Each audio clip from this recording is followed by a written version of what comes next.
Escaped rapist and murderer Thabo Bester has been arrested in Tanzania. Bester and his accomplice, Dr. Nandipa Makudumana, and a Mozambican national were apprehended by Tanzanian authorities in Arusha late last night. Minister of Justice and Correctional Services, Ronald Lamola, telling a media briefing this afternoon that a South African delegation will depart for Tanzania tomorrow to begin extradition processes for Bester and Makudumana.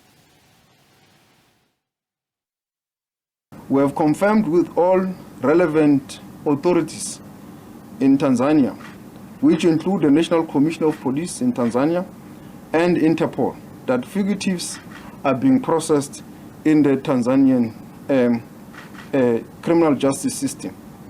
I've also had a telephone discussion and call with the Minister of Justice in Tanzania, who has confirmed to us of their cooperation and willingness to help in the process to bring them to South Africa as speedily as possible. An official delegation from the South Africa comprises of senior officials from the police, justice and correctional services will depart for Tanzania tomorrow. They will be received and assisted by the Office of the High Commissioner in Tanzania, who is representing South Africa there.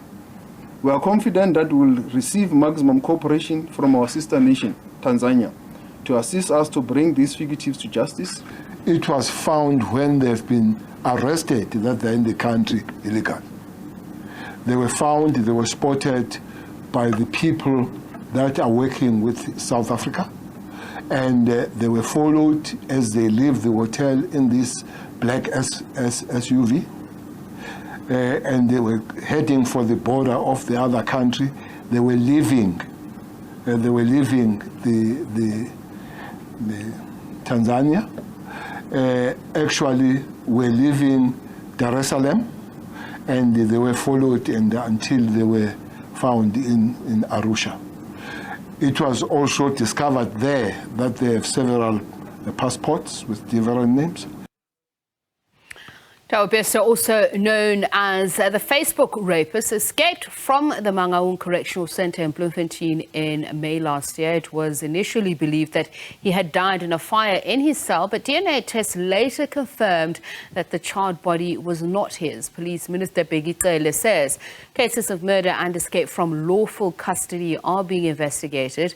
SABC News correspondent in Tanzania, Isaac Lukando, spoke to us following the arrest from Dar es Salaam.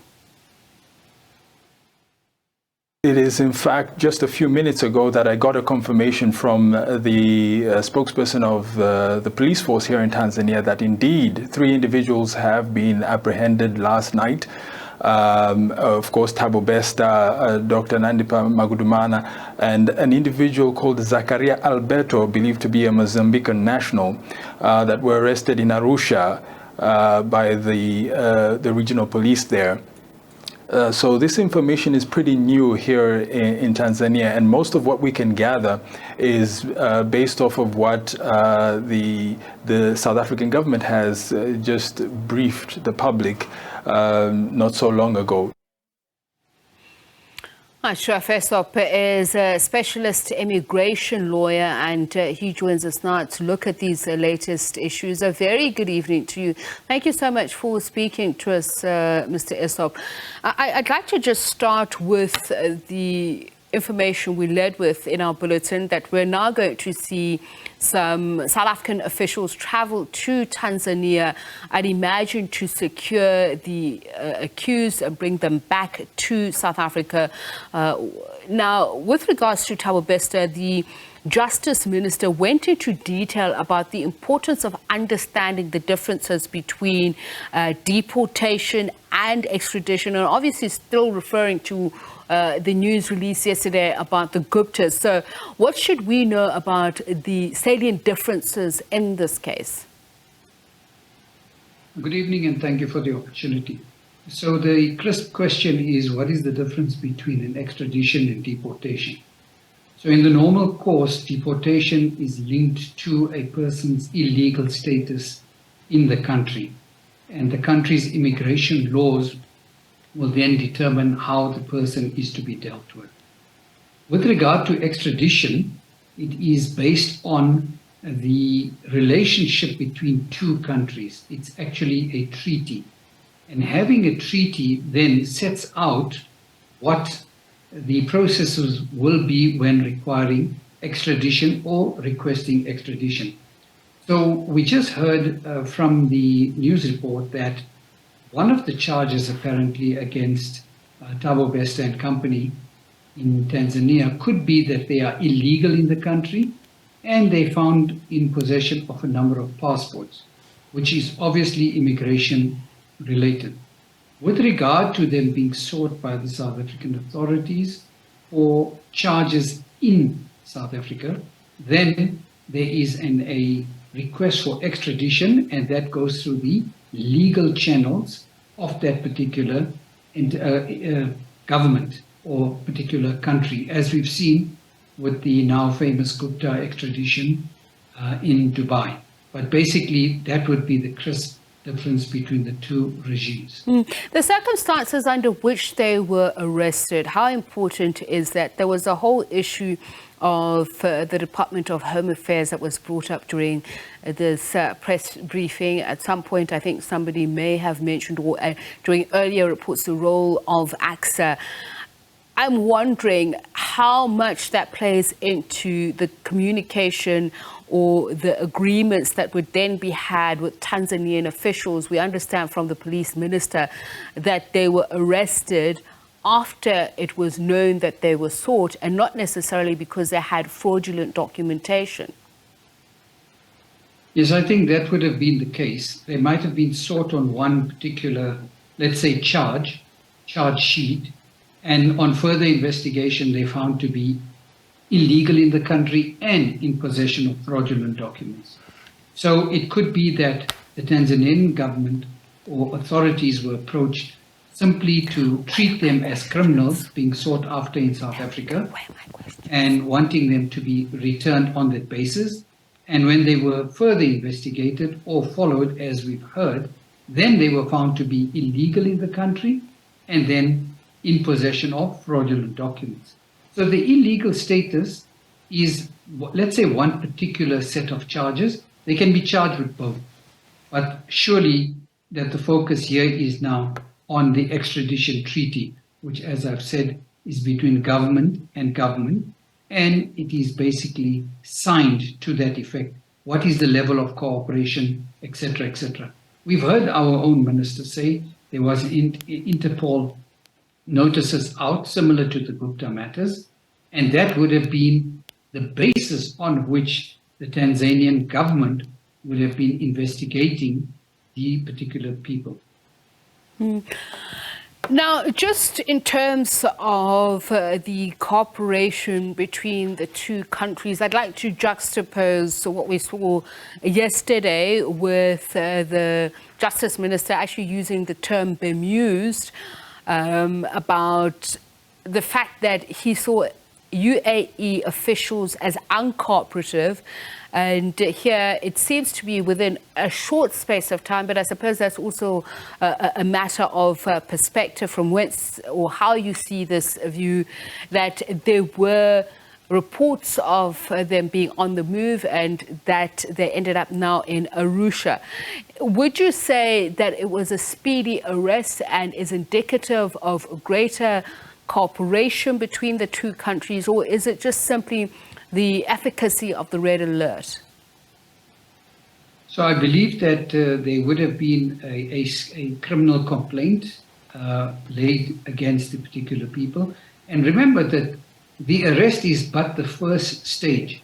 Remember, we also have an extradition against Shepherd Bushiri in Malawi, and there might or may not be extradition efforts against certain attorneys sitting in Australia, Ronald Bobroff and company. But more closer to home, I think the one that has made it very, very clear is how the Guptas were arrested in Dubai and how an extradition process was then put into place in Dubai through the Dubai local courts. So in Thabo Bester's case, it is but the first step. Now, remember, the accused or the person that is being who is sought to be extradited he has an opportunity to approach the court and exhaust his domestic remedies, as the Guptas have done in Dubai and as Shepherd Bushiri is attempting to do in Malawi.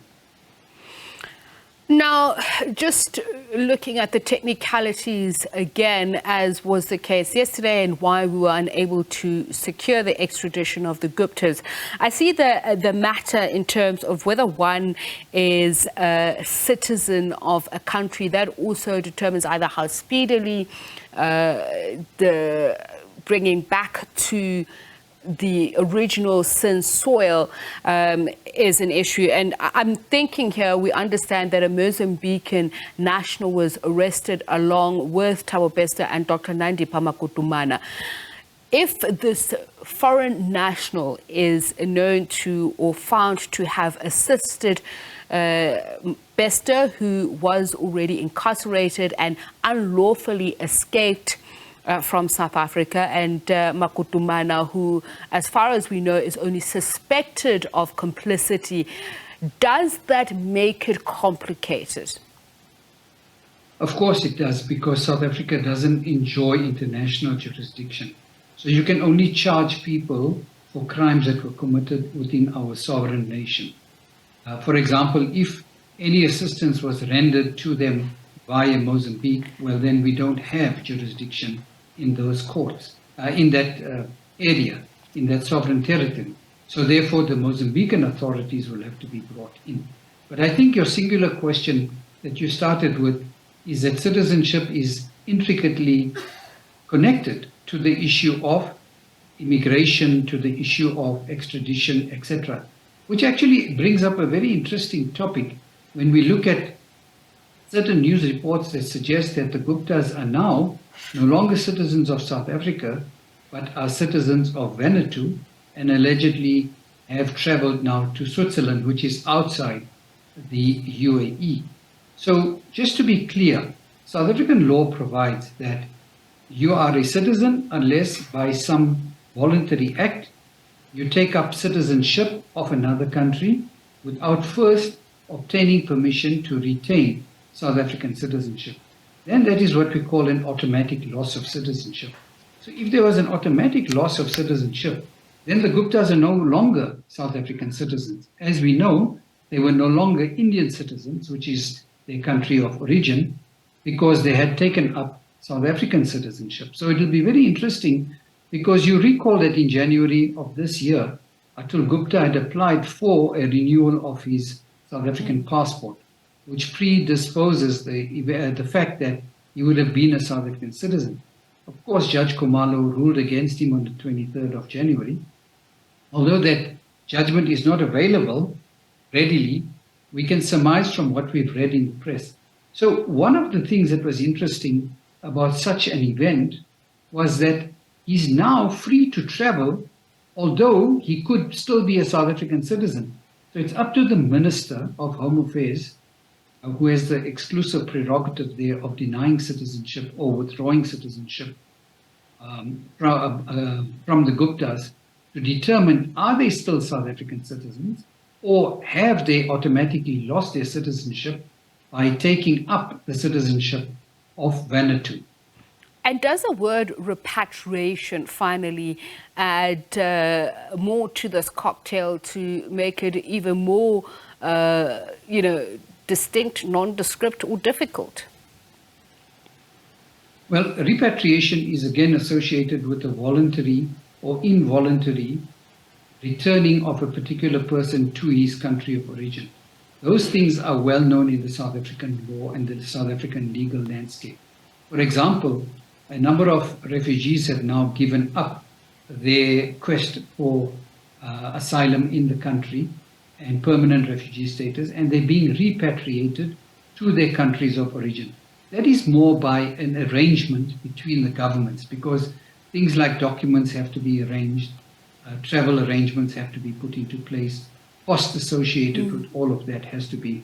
So that is when you use the term repatriation. All right. I was actually asking that because there's another interesting question that has arisen about whether or not they would have been found to have committed a crime in Tanzania. Thabo Bester, Dr. Nandipha Makutumana, and the Mozambican national. But thank you so much for for explaining all of that. Much appreciated. Ashraf Essop. He specializes in immigration and refugee law. This, of course, against the backdrop of the news we heard earlier on Thabo Bester and his alleged partner Nandipha Makutumana, said to have been arrested in Arusha, Tanzania, alongside a Mozambican national.